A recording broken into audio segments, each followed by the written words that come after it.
Alright, guys, welcome back to round 9 of 2021 Supercoach. Not the worst of rounds, but of course, you really want to aim for 2200 every round. I say 1-2 scores go my way and I get there and go up in rank instead of down again, which I'm kind of just plateauing at this like 6,000 mark. So in a way, it's a bad week, but also I've seen some other scores which were like somewhere around mine for like the top 100. So I guess there's that. It's like a silver lining. A couple of people had a bad week. Let's get into the team. All right, so the defense. Oh wait, I forgot to reverse trades. Hold on.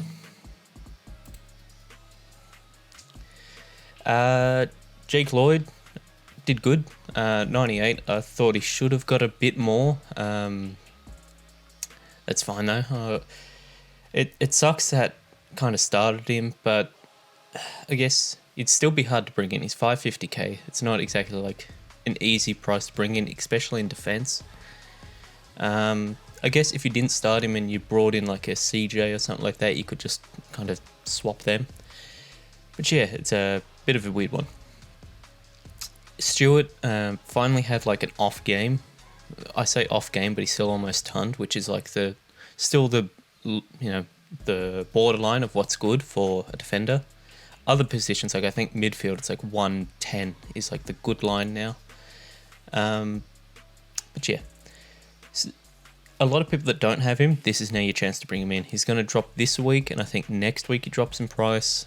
I think you have to bring him in. I think that he's too good right now. Plus, it's just the way that Geelong's playing. So, I'd say bring him in. Laird 120. I'm pretty sure this is second big score in a row. I'm pretty sure of that. Let's have a look. What did he have last week? 125? Yeah, 125. So, it's good to see that Laird's kind of back on track with these big scores. He was always in the team from the first version of the team I made to now. He's always been in the team, so it's good to know that was actually a good solid pick. He's had a couple off weeks, but that's expected from any player. In those off weeks, there are a lot of Adelaide isn't good, so that's that. Short 101. I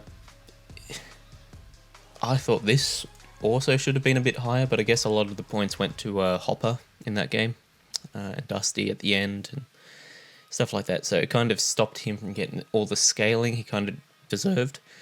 But yeah, 101, considering how he plays and how he's like a focal part of like their defense to offense, kind of rebound type of thing. You keep him. If you don't have him, I'd say you probably should have brought him in last week or the week before when he was like 450 or 460 or whatever he was. You still can bring him in now. 489 is not a bad price. It's under 500, especially if you've got the next person I have. Jack Bowes. Hamstring injury. No idea how long it is. They say low grade. I Google low grade and it says like 2 to 3 weeks. I Google high grade, it says like 3 to 4, 5 to 6. So hopefully it is low grade, but even then, the thing I realised in the last game, who did they have? Collingwood? Was it Collingwood last week? No, I don't think so. This one's to load. I want round 8, don't I? Anyway, in the Collingwood game, which might have been 2 weeks ago now. No, St Kilda. In the Collingwood game, I realised this. Lukosius went down back, which was one of the like, Bowes would score good if Lukosius doesn't go down back, because if he does go down back, they want the ball in Lukosius's hands and his feet. I guess they want him to kick it, even though I think Bowes is the better kick of the two of them. It's kind of just their philosophy. I don't agree with it, but they do. And if Lukosius goes down back, that means Bowes has to go onto like a defender role where he has to like actually go, do his job, I guess, play defense. He's not the best at it, and when he does it, it takes him away from what's happening. The team doesn't get his kicks. He obviously doesn't get his own kicks, I think in the role he's playing now, or the role that you want him to play, which is that like they kick it around the defense and he has like 30 kicks a game, something crazy, right? He's an absolute premium. You want him in the team because he's consistent enough to be top 8 defender. But what he's doing right now with Lukosius down back and, I don't know, change in philosophy or something. They've lost 2 weeks in a row with it, so hopefully they change it. But with the injury, I'm not taking that risk. I will be trading him. In the current role, his max is probably like a 90 score. That's it. I think both of his low scores that he's got a 73 and this 45. The 95, the 92, the 93 I take. Granted, it mustn't have been the Collingwood game. Maybe I am thinking the St Kilda game. These 2 games, Lukosius was down back, so it kind of ruined his scoring. Even with the injury, he got injured, I think it was 3rd quarter or maybe it was 4th quarter. He was only going to get up to 60. He wasn't going to get much higher. So if you've got him, I think you do trade him. Just because there's now an uncertainty on what role is he playing, what's he doing. So it sucks. But Bose was a good pickup for a while, so it's tough. May looked like he was on track for a huge score. Like quarter time, half time slowed down a bit. 3/4 time was looking good, and then 4th quarter slowed down again. Kind of just because he's the like full all the way back defender. He defends the furthest guy down the field. Sometimes it stops him from getting like a cheap kick or something like that. I don't know. I think I'm changing my mind on May now. I said that at his peak he'd be like top 8. I think that he's kind of leaning towards like top 10, top 12. I think that for value it was still a good trade in, but I don't know if I should have done the trade. I think it would have been better just to keep Butts here, take the 58. You got cash gen, you got probably an extra midfielder. Yeah, so these 2 trades here. I don't regret trading in Bose, but I might regret trading in May. Saying that, watch you 140 and I'll be happy about it. Don't mind me. McRae, Walsh, Steele, all good games. McRae's kind of going through what's for him a down patch. 115 is obviously a good score, but you can see in this average, he's averaging 123. This is kind of the time of the year where he's like 130, 30 touches for 150. He's always going crazy. So it's a bit awkward. It's usually this stretch where he's like just getting over 100, getting 110 in like a slow-ish game. Granted, he had Port this week, didn't he? Yeah. So I don't know, maybe Port, that's a good score versus Port. I have to check the scores first then. Usually this is like the start of the year thing where he does like the first 3-4 rounds of mediocre scores and then kicks it up. But yeah, this year it's happening a little bit later, just before the bye rounds, which I guess is good because it will bring down his price. I think the Bulldogs have the first bye, or is it the second one? This isn't going to show me, is it?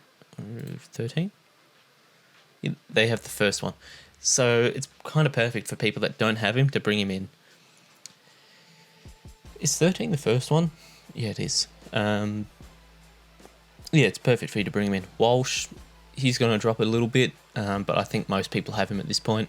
Steele is kind of getting back to the role he should be in. They still love the ball in Brad Hill's hands, which I guess he's in a bit of form right now, so use it while it lasts. But they got killed by Geelong. The game was close, but that game wasn't as close. Like the scoreboard looked close, but it really shouldn't have been. And I know there was inaccuracies and stuff like that. And Max King went like 1-6 or something like that, 1-7 or whatever it was. If he makes them, of course, then it's a closer game, but they didn't really deserve to be closer. Geelong kind of just outworked them. It's just they had the ball a lot and kicked for goal. I don't think that game should have been close. Merritt was tagged by Sarong. It was just a bad tag. I hope that seeing that more coaches don't do it. Please don't watch that game if you're a coach. I don't want Merritt tagged. He struggles with a tag. It's kind of just been his thing throughout his whole career. He's kind of like Sorko from a couple of years ago before Neil got to Brisbane. He struggles with the tag. So it's a bit weird, but I guess his price drops if you want him. I'd say it's a good bring in because he can average like 110, 115. Brayshaw, probably the only captainable score on the actually that is the only captainable score. Like 125 is the captain line. He's the only guy who got above that, so yikes. But good score from him. Brought him in for 490k or 491 or something like that. What's he had? He's had a 130 in that time and a 126. I take that. It's pretty good value. Powell is now dropping in price, which sucks. I swear last week I said you can hold him till buys. He looks fine. What's his name? Trent Dumont came back. I think his first name's Trent. Something. I think it's T Dumont. I think it's Trent. He came back. Kind of pushed Powell out of the centre bounces. Pushed him into a different role. Didn't get as much of the ball. That's not great because he was the one good rookie that could turn or get close to it. So now, if you trade him, which I think you do, I think right now everyone's kind of struggling for cash. I think you have to trade Powell because it's just some cash and you don't want him to drop too much because then you lose that potential upgrade. A lot of people probably upgrade their midfield this week. So now we're stuck with Scott. Collier Dawkins is alright. Probably should have tonned, but too many points given out. I think he was on 98 or 97 at the at full time. He just went backwards. McNeil is kind of trash. Rowe's going to put up a 20 next week. Poulter, he actually looks alright. I think his max score is about an 80. But if you can stay around 66, that's fine. Bergman's even not great. Waterman's dead. Finn McRae, they don't want to play him. They draft a midfielder and they play him at forward. I don't understand that. He's got the VFL numbers to say that he's a great midfielder. Don't play him forward. So simple. Or don't bring him in the first place if you're going to make him play forward. That's not his position. Yeah, I guess I'm going to have that rant every week now. Highmore played. I forgot to mention that, but Highmore played. That's pretty cool. Powell, Scott, Dawkins, kind of all... Dawkins' score should have been high, like I said, but it kind of just makes up for all the other scores. Scott's probably getting traded. Scott and McNeil is probably a double downgrade into a Rowe and Bergman upgrade. I don't know. But yeah, the rucks were average for their standards. Obviously, they're still alright, but average by their standards. Zeeble and Hall just keep kicking it to each other. This is kind of how it's going to be every week. One of them gets a 90 to a 95. The other one gets a 110 plus. It's 50-50. Impy 82, but North kind of got... I guess Hawthorn didn't do much in that game. North had a lot of the ball in the fourth. Dusty 121. You asked me, it should have been higher. He should have kicked that goal at the end. Eddie Maguire, he's a flog. But yeah, he almost died on the mic calling that. I don't know why he did that. That's kind of going too far. It should have been a bit higher, I think. 125, it's 4 points, but it's the sentimental value of a 125. Bergman and Poulter. Poulter? Well, I think it's... I don't think it matters. I think the commentators were saying it two different ways on the broadcast. Bergman probably lose his spot soon. Hinkley said he wants to get Mackenzie back in, which I think will take Bergman out, because once Houston comes back, Mackenzie comes in. I don't know if there's any other injuries. Butters has to come back sooner or later. think Bergman kind of loses his spot. Yeah, he's made some money. He's gone from, 123 to 270. 150k he's gone up? Better than nothing. Rowe keeps going up. I'll probably trade him next week after he puts up a 20. But that's it, yeah. Trades, Bose is out. Like I said, I think it's not the worst idea to keep him. I think you could. If it is low grades, 2 to 3 weeks, kind of just bench him, play butts if you've got that. If you haven't, you've probably got Kosicki. You can play him, sort of. I think sooner or later he's going to drop a dud score. But I think the best option here is Jordan Ridley. Redmond is kind of taking what Ridley was doing. Like, now he's sharing kickouts. He's not getting all of the ball in defence. It's kind of going to Redmond a fair bit and Heppel. I still think he's a top 6 defender. That start was never going to last. He wasn't going to average 130, right? It was obviously going to slow down. I don't think people predicted a role change would slow it down, but I think he was always going to average around about 110. I still think he can get there. I think 105 to 110 is probably his max for this year. And I don't mind this defence. Many of the top players I was having a look at their team have Stewart, Laird, Short, and Ridley. So not many have Lloyd. So I'm guessing a lot of people got away with not starting him, which fair enough. Also Powell, I think he's got to go. I think he just need cash in the money before it drops too much. What was I doing? I think I want Poulter in the mids. Right, yeah, because there's no good mids at 484k. I was going to bring in Hind. I was going to bring him in.